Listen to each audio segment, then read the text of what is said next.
Assalamualaikum warahmatullahi wabarakatuh. Nama saya Putri Kusmawardani dengan NPM 2004-01-01-017 dari Prodi Bimbingan Konseling Angkatan 2020 Universitas PGRI Kanjuruhan, Malang. Jadi, video kali ini bertujuan untuk memenuhi tugas dari mata kuliah Pendidikan Kewarganegaraan yang diampu oleh Bapak Lodovikus Boman Maju. Tugas kali ini adalah mereview materi yang telah diberikan oleh Bapak Lodovikus, dan topik yang akan saya pilih untuk saya review yang pertama identitas nasional, kedua integrasi nasional, dan yang ketiga adalah nilai dan norma konstitusional. Langsung aja kita ke pembahasan yang pertama, yaitu identitas nasional. Identitas nasional terdiri dari dua kata. Yang pertama identitas dan yang kedua nasional. Identitas merupakan ciri-ciri atau jati diri yang merujuk pada seseorang, pribadi maupun kelompok, dan orang tersebut memiliki penanda atau identitas pada dirinya. Sedangkan nasional merupakan sifat bangsa yang merujuk pada suatu bangsa itu sendiri. Jadi, identitas nasional merupakan sebuah kepribadian atau jati diri negara yang melekat dalam masyarakat yang tinggal dalam negara tersebut. Tujuannya yang pertama untuk mempertahankan kesatuan negara, kedua pembeda dari negara lain, ketiga sebagai landasan negara, serta sebagai alat pemersatu bangsa. Setiap negara pasti memiliki ciri khas tersendiri, seperti halnya negara Indonesia.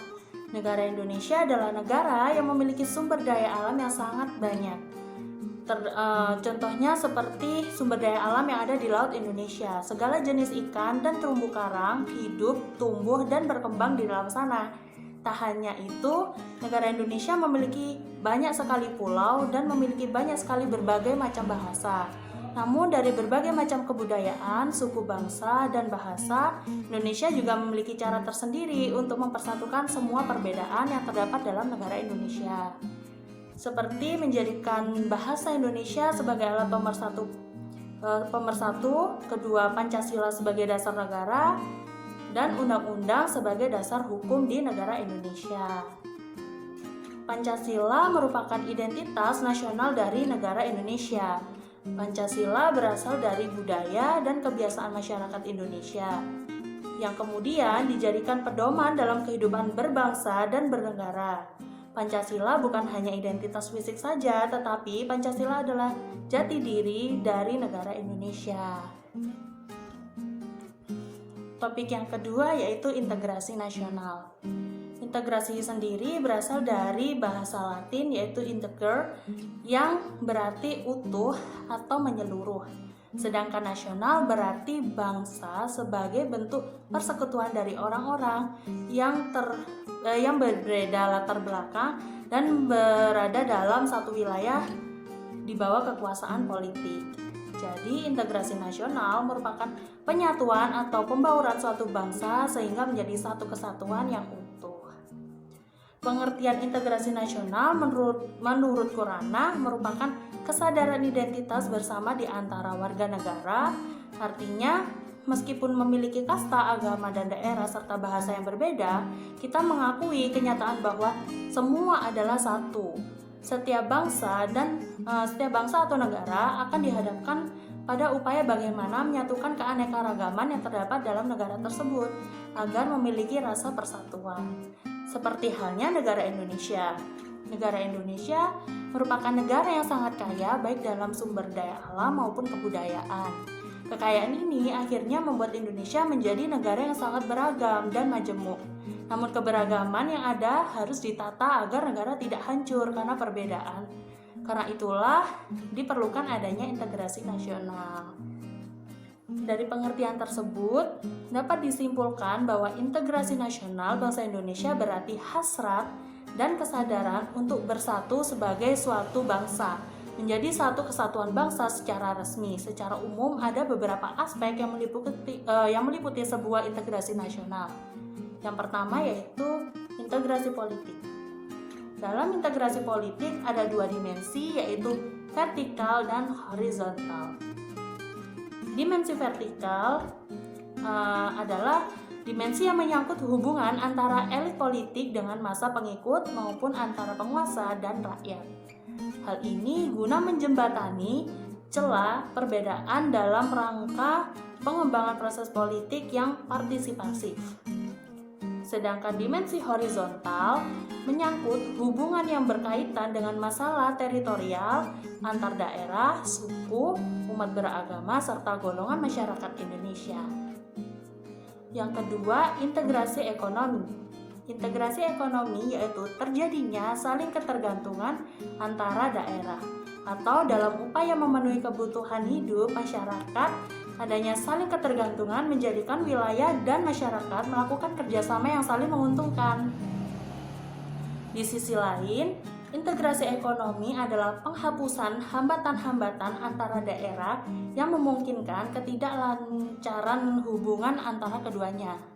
Contohnya, peraturan, norma, prosedur, atau pembuatan aturan bersama mampu menciptakan keterpaduan di bidang ekonomi. Selanjutnya yaitu integrasi sosial budaya. Integrasi sosial budaya merupakan proses penyesuaian unsur-unsur yang berbeda dalam masyarakat sehingga menjadi satu kesatuan. Unsur yang berbeda tersebut meliputi ras, etnis, agama, dan lain sebagainya. Integrasi sosial budaya juga berarti kesediaan bersatu dari kelompok-kelompok sosial budaya dalam masyarakat, misalnya suku, agama, dan juga ras. Topik yang ketiga yaitu nilai dan norma konstitusional. Menurut Kacauer, konstitusi adalah keseluruhan sistem ketatanegaraan dari suatu negara, berupa kumpulan peraturan-peraturan yang membentuk atau mengatur pemerintahan suatu negara tersebut. Kemudian konstitusi menurut C.F. Strong adalah sekumpulan asas-asas yang mengandung kekuasaan pemerintahan, hak-hak dari pemerintah, dan hubungan antara pemerintah dengan yang diperintah. Di negara Indonesia sendiri, konstitusi adalah hukum dasar yang dibagi menjadi dua, yaitu hukum dasar tertulis dan hukum dasar tidak tertulis. Contohnya, jika tertulis adalah Undang-Undang Dasar, jika tidak tertulis bisa seperti konvensi atau pidato presiden. Dapatkah kita samakan bahwa semua peraturan adalah sebuah konstitusi? Menurut saya, peraturan dan konstitusi itu tidak dapat disamakan. Jadi peraturan dan konstitusi itu dapat disamakan karena sesuai dengan fungsinya sama-sama merupakan peraturan yang dibuat dan dikeluarkan oleh pemerintahan suatu negara. Tetapi keduanya juga memiliki perbedaan di mana peraturan atau yang bisa disebut Undang-Undang Dasar jika di Indonesia hanya memuat peraturan yang tertulis dan Undang-Undang Dasar adalah peraturan yang menjadi dasar seluruh peraturan. Sedangkan konstitusi sendiri merupakan semua ketentuan peraturan dan undang-undang itu sendiri. Dan konstitusi memuat peraturan tertulis dan lisan. Jika ditanya apakah semua negara mempunyai konstitusi?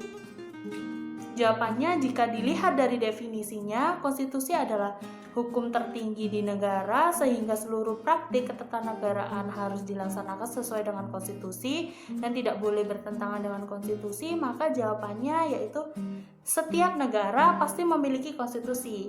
Namun tidak setiap negara memiliki konstitusi tertulis. Contohnya ada beberapa negara yang tidak memiliki konstitusi tertulis seperti negara Inggris, negara Israel, negara Islandia Baru. Mengenai konstitusi tertulis ini terdapat dua corak pembukaan di dalamnya, yaitu pembukaan yang bersifat deklaratif. Pembukaan yang bersifat deklaratif ini merupakan pembukaan yang isinya mengandung pernyataan tentang masalah atau prinsip-prinsip hukum suatu negara tersebut. Dan yang kedua adalah pembukaan yang bersifat programatik. Pembukaan yang bersifat programatik biasanya isinya mengandung arahan mengenai tindakan tertentu yang harus diambil atau memuat rumusan sejumlah tujuan yang hendak dicapai dalam negara tersebut. Dalam negara Indonesia sendiri dapat dilihat pengelompokan pembukaan konstitusi tersebut. Contohnya dalam pembukaan UUD, termasuk ke dalam pembukaan yang bersifat programatik. Karena itu pembukaan UUD dijadikan landasan sekaligus arahan perubahan UUD 1945 sesuai dengan sifatnya yang programatik. Dari pembukaan UUD 1945 khususnya alinea keempat dapat diketahui arahan tentang negara yang hendak dibentuk. Konstitusi dalam setiap negara pasti berbeda-beda, contohnya di negara maju dan negara berkembang. Perbedaan tersebut tergantung bagaimana konstitusi di dalam negara tersebut, tetapi dilihat dari tujuannya tetap sama, yaitu untuk mengatur masyarakat agar tidak melakukan pelanggaran dan tindak kriminal demi terciptanya kedamaian dan kesejahteraan masyarakat yang ada di negara tersebut. Jadi kesimpulan dari ketiga materi yang telah diberikan oleh Pak Lodovikus adalah setiap negara pasti memiliki identitas negara, pasti memiliki integrasi negara, serta memiliki konstitusi dalam negara tersebut. Karena suatu negara harus memiliki identitas sendiri agar menjadi pembeda dari negara lainnya. Suatu negara juga harus mampu menyatukan semua perbedaan dalam negara tersebut sehingga menjadi satu kesatuan yang utuh. Serta suatu negara harus memiliki konstitusi, dikarenakan apabila tidak adanya konstitusi dalam suatu negara, maka negara tersebut akan kacau dan susah menjalankan pemerintahannya. Mungkin sekian itu saja yang dapat saya sampaikan mengenai materi ini, yang dapat saya reviewkan tentang ketiga materi ini. Apabila ada kesalahan, saya mohon maaf. Wassalamualaikum warahmatullahi wabarakatuh.